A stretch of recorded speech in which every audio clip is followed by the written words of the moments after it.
The fastest-growing industries over the last 2 decades have been fake industries, those that thrive despite having few customers willing to buy their products except at fire sale prices.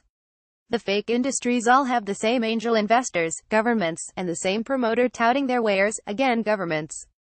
These fake industries, the brainchild of subsidy entrepreneurs, also tend to be dazzlers, the better to wow their politician backers and the stock market speculators betting on cash flows of government subsidies. Today's fake industry leader is Tesla, the electric car developed by subsidy entrepreneur Elon Musk, who also heads SolarCity and SpaceX, other government darlings. Musk's genius is primarily in the subsidy-seeking realm. By 2015, U.S. governments alone had given his companies $5 billion through direct grants, tax breaks, cut trade loans, cashable environmental credits, tax credits and rebates to buyers of his products. Counting subsidies from Canada and Europe, the government bankroll could be double that. Counting indirect subsidies, such as electric vehicle-friendly infrastructure, the subsidies soar ever higher. Speculators who bet on Musk's ability to continue to get government backing have been well rewarded. Tesla's stock value has skyrocketed, so much so that its market valuation topped that of BMW this year.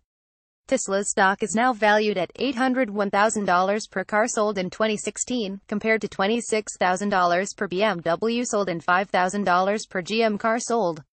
Today 2019's fake industry leader is Tesla. That inflated stock value rests entirely on government subsidies, as seen by what happened last year when Denmark decided to reduce its subsidies. In 2015, Tesla sold 2,738 cars in Denmark. In 2016, after the government said it would be phasing out subsidies, Tesla sold 176 cars, a drop of 94%. Tesla's car crash was even more pronounced in Hong Kong. After the government there cut its tax break on April 1, Tesla's sales plunged from 2,939 in March to 0 in April and 5 in May. The Tesla, in effect, is a beautifully engineered toy for the conspicuous consumption market, accessible to millionaires but beyond the reach of the commercial market. Neither it nor most other electric vehicles have any place in a competitive, free market environment. As an indication of how economically injurious these playthings are to society on the whole, the UK's National Grid estimated that Britain would need to increase its peak generating capacity by 50% to meet the government's plans for electric vehicles, the equivalent of building 10 new nuclear plants. The driver of the electric vehicle industry, government fixation on global warming, has spurred even larger fake industries, led by wind turbines and solar photovoltaic cells. Neither they nor the many other anti-carbon inventions such as carbon sequestration plants are in any business sense real.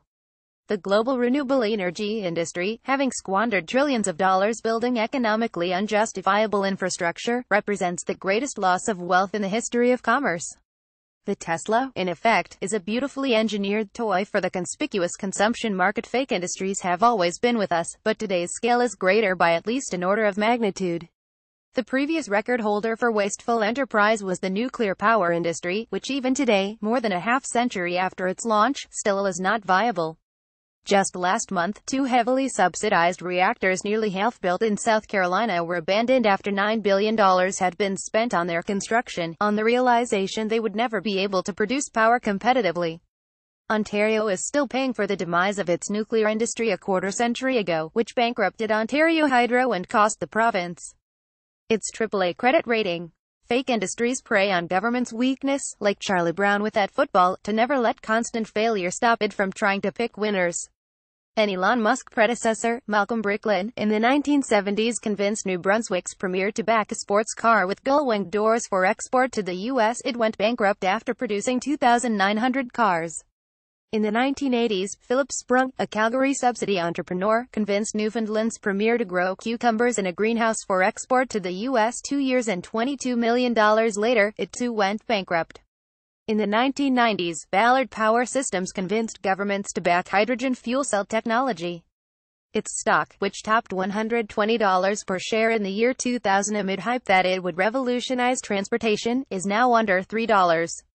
Subsidy entrepreneurs like the Musks of the world, often self-deluded true believers, should be distinguished from the Bernie Madoffs, who are fakes within real industries, and who prey primarily and illegally on private investors. The Musks are fakes and fake industries who prey primarily on taxpayers, a time-honored practice that remains legal. Lawrence Solomon is Executive Director of Energy Probe. Lawrence Solomon at nextcity.com.